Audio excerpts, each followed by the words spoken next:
Capítulo 15. David construyó para sí casas en la ciudad de David, dispuso un lugar para el arca de Dios y le levantó una tienda de campaña. Luego dijo, solo los levitas pueden transportar el arca de Dios, pues el Señor los eligió a ellos para este oficio y para que le sirvan por siempre. Después David congregó a todo Israel en Jerusalén para trasladar el arca del Señor al lugar que había dispuesto para ella. También reunió a los descendientes de Aarón y a los levitas. Convocó a los siguientes: de los descendientes de Coat, a su jefe Uriel y a sus parientes, 120 en total.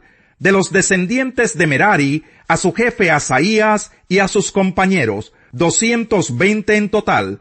De los descendientes de Gersón, a su jefe Joel y a sus parientes, 130 en total.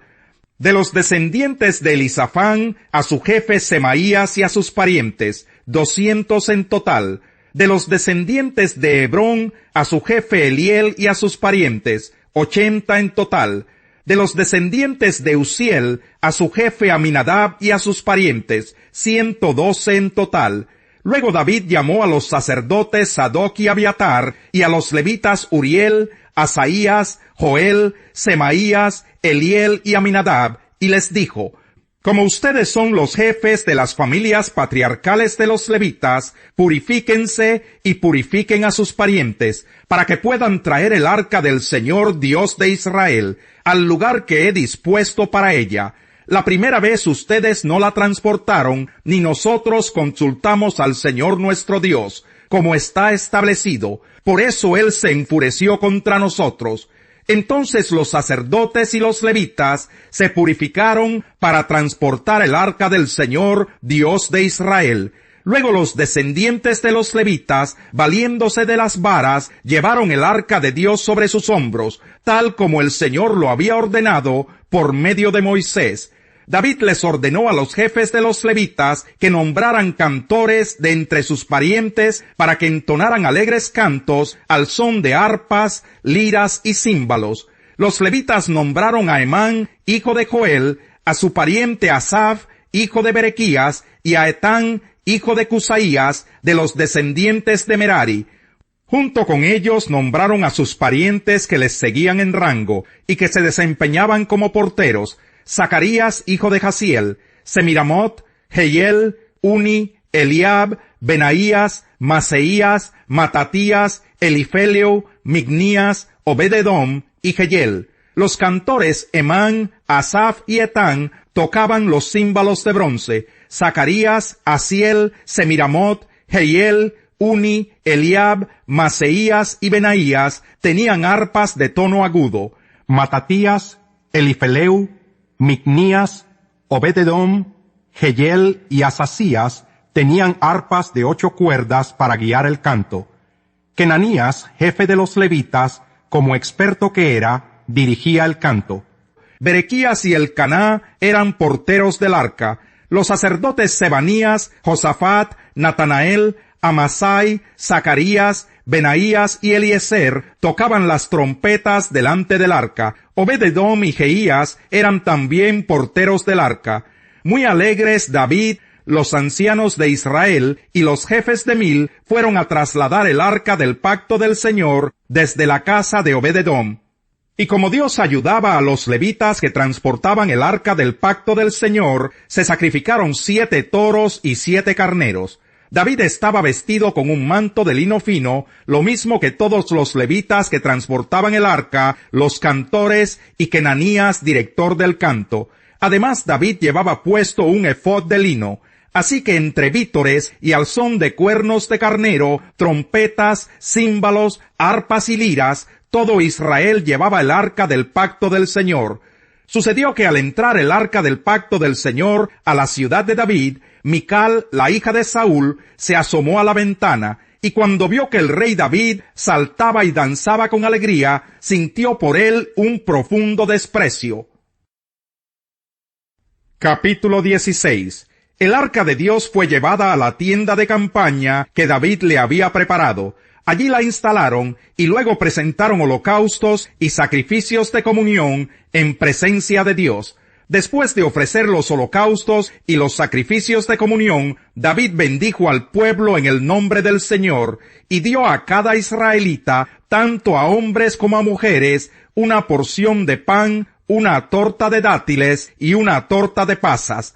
David puso a algunos levitas a cargo del arca del Señor para que ministraran, dieran gracias y alabaran al Señor Dios de Israel. Los nombrados fueron Asaf el primero, Zacarías el segundo, luego Jehiel, Semiramot, Jehiel, Matatías, Eliab, Benaías, Obed-edom y Jehiel, los cuales tenían arpas y liras. Asaf tocaba los címbalos.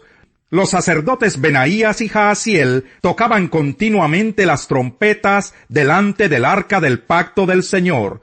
Ese mismo día, David ordenó por primera vez que Asaf y sus compañeros fueran los encargados de esta alabanza al Señor.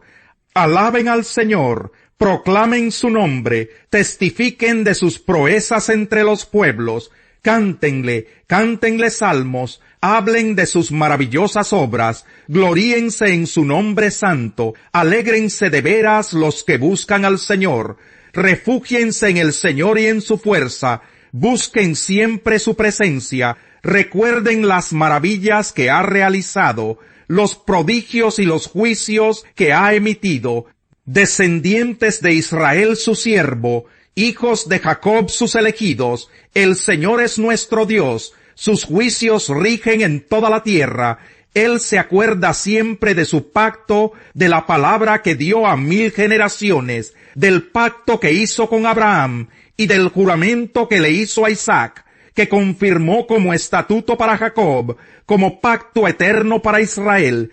A ti te daré la tierra de Canaán como la herencia que te corresponde, cuando apenas eran un puñado de vivientes, unos cuantos extranjeros en la tierra, cuando iban de nación en nación y pasaban de reino en reino, Dios no permitió que los oprimieran. Por amor a ellos, advirtió a los reyes: no toquen a mis ungidos, no maltraten a mis profetas, que toda la tierra cante al Señor, proclamen su salvación cada día, anuncien su gloria entre las naciones y sus maravillas a todos los pueblos, porque el Señor es grande y digno de toda alabanza, más temible que todos los dioses. Nada son los dioses de los pueblos, pero el Señor fue quien hizo los cielos. Esplendor y majestad hay en su presencia, poder y alegría hay en su santuario. Tributen al Señor, familias de los pueblos, tributen al Señor la gloria y el poder, tributen al Señor la gloria que corresponde a su nombre, preséntense ante Él con ofrendas, adoren al Señor en su hermoso santuario, que tiemble ante Él toda la tierra. Él afirmó el mundo, y éste no se moverá. Alégrense los cielos, y regocíjese la tierra. Digan las naciones: el Señor reina. Que resuene el mar y todo cuanto contiene, que salte de alegría el campo y lo que hay en él, que los árboles del campo canten de gozo ante el Señor, porque Él ha venido a juzgar a la tierra. Alaben al Señor, porque Él es bueno, y su gran amor perdura para siempre. Díganle: sálvanos, oh Dios, Salvador nuestro, reúnenos y líbranos de entre los paganos, y alabaremos tu santo nombre, y nos regocijaremos en tu alabanza. Bendito sea el Señor, Dios de Israel, desde siempre y para siempre.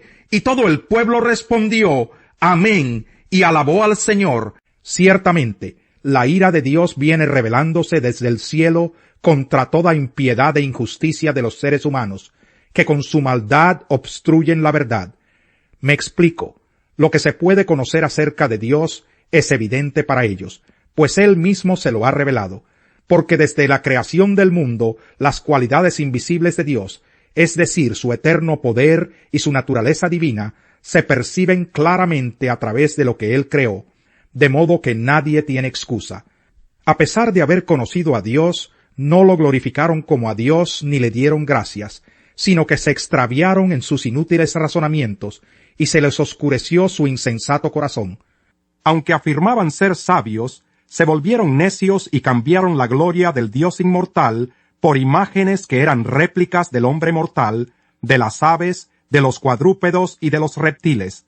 Por eso Dios los entregó a los malos deseos de sus corazones, que conducen a la impureza sexual, de modo que degradaron sus cuerpos los unos con los otros, cambiaron la verdad de Dios por la mentira, adorando y sirviendo a los seres creados antes que al Creador, quien es bendito por siempre.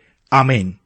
Por tanto, Dios los entregó a pasiones vergonzosas. En efecto, las mujeres cambiaron las relaciones naturales por las que van contra la naturaleza. Asimismo, los hombres dejaron las relaciones naturales con la mujer y se encendieron en pasiones lujuriosas los unos con los otros. Hombres con hombres cometieron actos indecentes y en sí mismos recibieron el castigo que merecía su perversión. Además, como estimaron que no valía la pena tomar en cuenta el conocimiento de Dios, Él a su vez los entregó a la depravación mental para que hicieran lo que no debían hacer. Se han llenado de toda clase de maldad, perversidad, avaricia y depravación.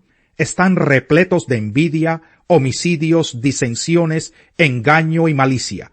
Son chismosos, calumniadores, enemigos de Dios, insolentes, soberbios y arrogantes.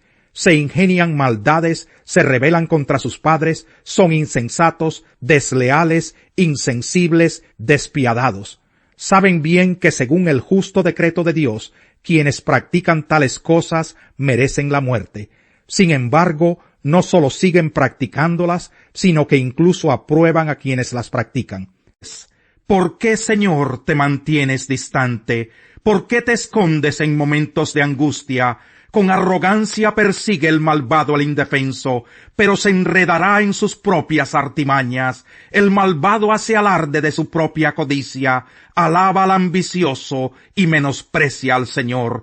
El malvado levanta insolente la nariz y no da lugar a Dios en sus pensamientos. Todas sus empresas son siempre exitosas. Tan altos y alejados de él están tus juicios, que se burla de todos sus enemigos y se dice a sí mismo: nada me hará caer, siempre seré feliz, nunca tendré problemas. Llena está su boca de maldiciones, de mentiras y amenazas. Bajo su lengua esconde maldad y violencia. Se pone al acecho en las aldeas, se esconde en espera de sus víctimas y asesina a mansalva al inocente. Cual león en su guarida se agazapa, listo para atrapar al indefenso. Le cae encima y lo arrastra en su red. Bajo el peso de su poder, sus víctimas caen por tierra. Se dice a sí mismo: Dios se ha olvidado. Se cubre el rostro, nunca ve nada. Levántate, Señor. Levanta, oh Dios, tu brazo. No te olvides de los indefensos. ¿Por qué te ha de menospreciar el malvado? ¿Por qué ha de pensar que no lo llamarás a cuentas? Pero tú ves la opresión y la violencia. Las tomas en cuenta y te harás cargo de ellas. Las víctimas confían en ti. Tú eres la ayuda de los huérfanos. Rómpeles el brazo al malvado y al impío. Pídeles cuentas de su maldad y haz que desaparezcan por completo. Muchos buscan congraciarse con los poderosos. Todos son amigos de quienes reparten regalos. Si al pobre lo aborrecen sus parientes, con más razón lo evitan sus amigos.